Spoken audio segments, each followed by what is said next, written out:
Have you ever been caught in a family drama where standing up for yourself felt like the ultimate betrayal? Well, that's exactly what this story is about.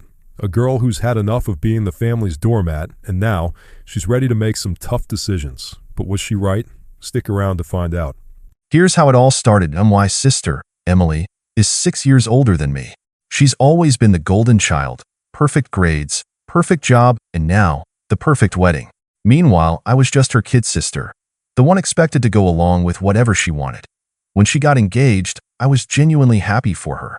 I imagined being a bridesmaid, standing by her side, helping her pick out dresses, and sharing in the excitement. But when she finally sat me down to talk about the wedding, what she said completely blindsided me. "So, I was thinking," she started, "you could help out by watching the kids during the wedding." I blinked. The kids? Yeah, keeping them entertained, making sure they don't cause chaos, that sort of thing. I waited for her to say just kidding, to laugh, and tell me she of course wanted me as a bridesmaid. But she just kept talking, completely oblivious to the way my stomach was sinking. I forced a smile. I thought, I might be in the bridal party? Emily gave a little laugh. "Oh, come on. You're so great with kids. This is way more important." I couldn't believe it. My own sister was treating me like a free babysitter instead of family. I should have spoken up right then, but I didn't. Instead, I sat there, nodding numbly, while she gushed about how amazing it would be for me to take care of everyone's kids. Later that night, I told my parents about it, expecting them to be just as shocked. But instead, my mom smiled. "Well, you were great with kids." That was when I realized no one was on my side. But I wasn't about to let them walk all over me, so I made a decision that would leave my entire family furious. And once I followed through, there was no going back. In the days after that conversation, I kept hoping Emily would realize how unfair she was being. Maybe she'd send a text saying, "Hey, I thought about it, and of course, I want you as my bridesmaid." But that text never came. Instead, she sent a long message in the family group chat, talking about how amazing it was that I had volunteered to be in charge of all the kids during the wedding. She even called me a lifesaver. I just stared at my phone, my fingers twitching over the keyboard. Volunteer? She made it sound like I had offered to do this, like it was some honor instead of a giant slap in the face. Even worse, everyone started chiming in. "That's so sweet of you, Aunt Lisa. We were worried about what to do with our little ones. You're an angel. My cousin Sarah, can't wait to see you at the wedding." My grandma, I felt sick. The entire family had just accepted that this was my role. No one even asked me if I was okay with it. That's when it hit me. If I just went along with this, if I swallowed my feelings like I always did, then I'd be setting a precedent. I'd be the default babysitter for every future family event, and so I did something I'd never done before. I decided to say no. At first, I didn't even know how to say it. I wanted to be firm, but I also didn't want to start unnecessary drama. So, I drafted and deleted a dozen different texts before finally settling on, "Hey Emily, I appreciate you thinking of me, but I won't be able to babysit at the wedding. Hope you understand." Short, simple, respectful. I hit send and immediately felt my heart pounding. Minutes passed. Then an hour. No response. Then, my phone rang. Emily. I hesitated before answering, bracing myself. "Hello? What do you mean you won't be able to?" she snapped.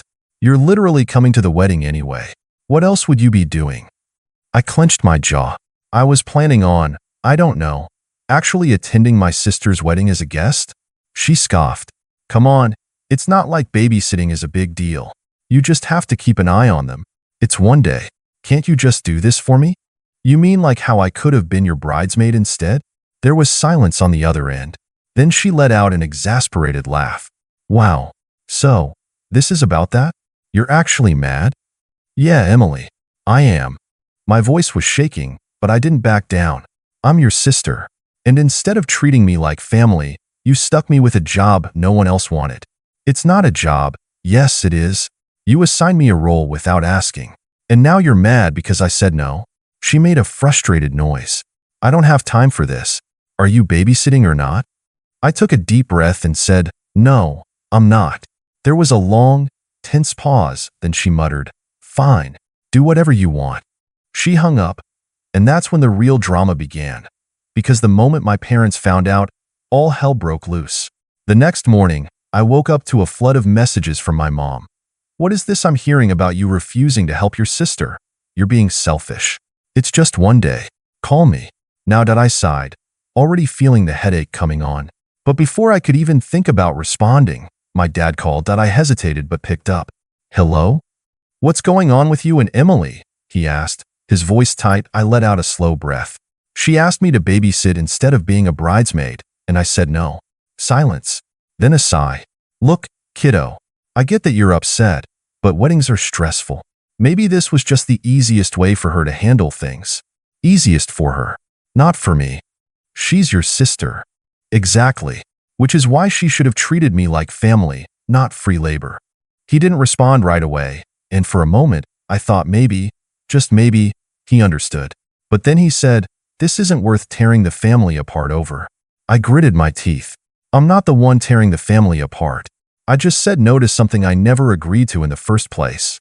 Then why is your mother so upset? Because she always takes Emily's side. That didn't sit well with him. He sighed again, deeper this time. Just think about it, okay? I already have. After I hung up, I felt a strange mix of emotions, anger, frustration, and a tiny sliver of guilt. Even though I knew I hadn't done anything wrong then, another message came through. Emily, since you're so offended by helping your own family, maybe you shouldn't come at all. And my heart pounded as I read the words over and over. Was she uninviting me? I should have been devastated. But honestly, I felt relief. If she didn't want me there just because I refused to be her babysitter, then maybe she didn't value me as a sister in the first place. I didn't respond. Instead, I did something that shocked everyone. I booked a trip for the same weekend as her wedding. Not just any trip, a solo vacation, somewhere I'd actually enjoy myself, somewhere far away from the drama. And when my family found out, that's when things really exploded. The moment my family found out about my trip, all hell broke loose. My phone blew up with calls and texts from my mom, my dad, and even a few relatives I barely spoke to. But the most unhinged reaction? That came from Emily. She sent a message so long I had to scroll 3 times to read the whole thing. Emily texted, "Wow. So you're really choosing to go on vacation instead of coming to my wedding? Do you even care about me at all?" Emily texted again, "You're selfish. You always have been. I asked you for one thing, and you couldn't do it. But you have no problem spending money on yourself and running away like a spoiled brat." And then she texted one more time, "Mom and Dad are right. You're tearing this family apart. Don't expect me to ever forgive you for this." I stared at my screen, my emotions shifting between anger and disbelief. How was I the bad guy here? I wasn't skipping her wedding out of pettiness. She had uninvited me. All I did was refuse to be treated like a free babysitter. And now she was making me out to be the villain. That's when I realized something. This wasn't just about the wedding. This was how my family had always treated me. I was the convenient one, the reliable one, the one who was expected to drop everything for everyone else, no questions asked. But the moment I stood up for myself, I was selfish. I let out a deep breath and did something that shocked even me. I blocked Emily's number. Then, I went to my parents' group chat and sent one last message. "Me, I love you both, but I will not be guilt-tripped for setting boundaries." Emily made it clear I wasn't welcome at the wedding. That was her choice, not mine. I refused to keep arguing about it. Then, I muted the chat. For the first time in a long time, I felt free. But I knew this wasn't over. Because when the wedding day finally arrived, something happened that I never saw coming. The morning of Emily's wedding, I woke up to a flood of notifications. At first, I ignored them. I was on vacation, sipping coffee on a hotel balcony, feeling more relaxed than I had in years. But then my curiosity got the better of me, and I opened my messages.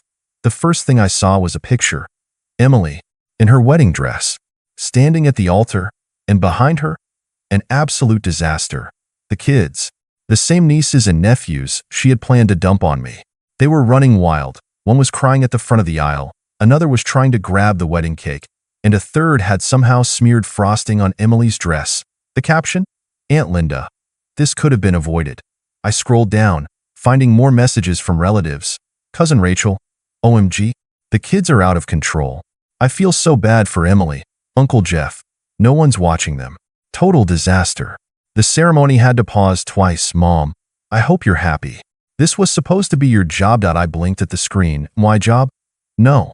This was never my responsibility. And the fact that my family thought I should feel bad instead of vindicated, That just proved I'd made the right choice. I put my phone down, took a deep breath, and smiled that I wasn't at that chaotic wedding. I wasn't covered in cake. I wasn't dealing with screaming kids. I was exactly where I needed to be. And for the first time in my life, I didn't regret it one bit. The wedding disaster should have been the end of it. But, of course, my family wasn't going to let me off that easily. The day after the wedding, my mom called me. I let it go to voicemail. Then she called again. And again, why the fifth call. I finally picked up, already bracing myself. "So," Mom said, her voice tight with anger. "Are you happy now?" I sighed. "Mom, no, don't mom me. Do you have any idea how embarrassed we were yesterday? The wedding was ruined. All because you were too selfish to be there for your own sister." I clenched my jaw. "I wasn't invited, remember?" I reminded her. "Emily uninvited me when I said I wouldn't babysit. And you should have just done it anyway," she snapped. "Family helps family." I nearly laughed. "You mean like how Emily helped me by making me a babysitter instead of a bridesmaid?" I shot back. There was silence on the line. Finally, my mom sighed, her voice dropping from angry to exasperated. "Look," she said, "Emily's devastated. She really thought you'd come around. You're her sister, and you weren't there on the biggest day of her life." I leaned back, gripping the phone tightly. "And I thought I was her sister too," I said. "But she treated me like the hired help. She didn't want me there, Mom. She wanted a free babysitter. That's all I've ever been to you guys. That's not fair, isn't it?" I cut her off. "You're not mad that I missed the wedding. You're mad that no one was there to pick up the slack. And that's not my fault." My mom huffed. "So what? You're just going to cut us off? Never speak to your family again?" I hesitated. I didn't want to cut them off. But I also wasn't going to keep being their doormat. "No," I finally said. "But things are going to be different from now on. I'm done being treated like a second-class family member. If you guys actually want a relationship with me, you need to respect my boundaries. Otherwise, I'm out." Silence. Then, finally, my mom let out a long sigh. "I don't agree with how you handled this," she muttered. "But I'll think about what you said." It wasn't an apology, but it was the closest thing I was going to get. When I hung up, I felt lighter. That phone call with my mom was the beginning of a shift, one I never expected. At first, I thought my family would cut me off completely, that they'd write me off as the selfish, rebellious daughter who abandoned them. But something strange happened. A week after the wedding, I got a text from my aunt. "Aunt Linda, hey kiddo, just wanted to say I heard what happened, and honestly, you did the right thing. Emily's always been spoiled, and it's about time someone told her no." I stared at my phone, shocked. Aunt Linda had always been the quiet observer at family gatherings. She never got involved in drama, and yet, here she was, backing me up. Then, another message came in. "Cousin Rachel, you're a legend." Everyone at the wedding was miserable. Even some of the other bridesmaids were whispering about how Emily treated you. "Honestly, you dodged a bullet." And it didn't stop there. One by one, different relatives started reaching out. Some were subtle, just checking in, asking how I was doing. Others were very direct, telling me they were proud of me for finally standing up for myself. It was the first time I realized maybe I wasn't the bad guy in my family's story. But, of course, Emily wasn't about to let that slide. One night, about 2 weeks after the wedding, I got a long, angry text from her. "Emily, wow. So this is what you wanted? To turn everyone against me? To ruin my wedding and make it all about you?" I sighed, already exhausted. "I didn't turn anyone against you, Emily. They saw how you treated me and made their own decisions. Emily, you're just mad that I had the perfect day without you." I laughed out loud. "Me?" Rachel told me what happened. "It sounds like your perfect day was a disaster. She left me on read." I expected her to cut me off after that. But instead, something even weirder happened. My dad called me. Now, my dad is the opposite of my mom. He's the quiet, avoid conflict at all costs type. So for him to call, that was huge. When I answered, his voice was hesitant. "Hey kid, just checking in." "Dad," I said, skeptical. "You never just check in." He sighed. "Yeah, well, I've been thinking about what you said, about how we treat you." I stayed silent, letting him continue. "I won't lie, I was upset when you skipped the wedding, but I can't really blame you. You've always been the responsible one, the one who just handled everything without complaining. And I think we took advantage of that. I swallowed, feeling an unexpected lump in my throat. I'm not saying we can change overnight, he added, but I want to try. I don't want to lose my daughter over this. For the first time in years, I felt like someone in my family finally saw me. I wasn't just the babysitter. I was me. And that was worth more than any wedding invitation. The next few weeks after that phone call were a whirlwind. It was as if the floodgates had opened, and suddenly, I was getting more attention from my family than I had in years. I'll admit, I wasn't sure what to do with it all and why Dad tried harder to engage with me. We started having more casual conversations, even talking about things I liked doing, like painting and photography, things I'd never shared with him before. It felt nice, but also a little strange, like I was getting to know him all over again. And then, my mom, well, she tried to at first. She didn't know how to approach me. I could tell she was walking on eggshells, unsure of what to say after everything that happened. But one evening, she invited me out for coffee. We sat at a small cafe near my apartment. She stirred her drink nervously before finally speaking.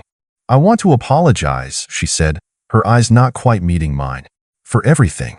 For expecting you to just give in. For not respecting your boundaries. I could feel the sincerity in her words. But, to be honest, it still didn't erase the years of frustration I had built up. I appreciate that, Mom, I said, taking a deep breath. But I think there's a lot more we need to talk about. You can't just apologize and expect everything to be fixed. She nodded, clearly understanding. We spent the next hour talking about how things had been for me growing up. How I'd always felt overlooked. How it seemed like my needs came last in the family. It was a long conversation, and by the end of it, we both felt a little more heard, but I knew it wasn't over. This was going to be a process. But the more we talked, the more I realized that I wasn't just standing up for myself anymore. I was starting to rebuild my relationship with my family on my own terms, not just for them, but for me. And yet, the storm wasn't over. A couple of weeks later, Emily texted me again, this time with an even longer message. Emily, I can't believe you're still playing the victim. It's been weeks. I'm not going to keep apologizing for what I did. You've ruined everything, and you've alienated the whole family. If you ever want to make things right, you know where to find me. I stared at my phone, reading the message over and over. Something about it stung. Was she really going to blame me for everything that happened? Was she going to make it all about her, as usual?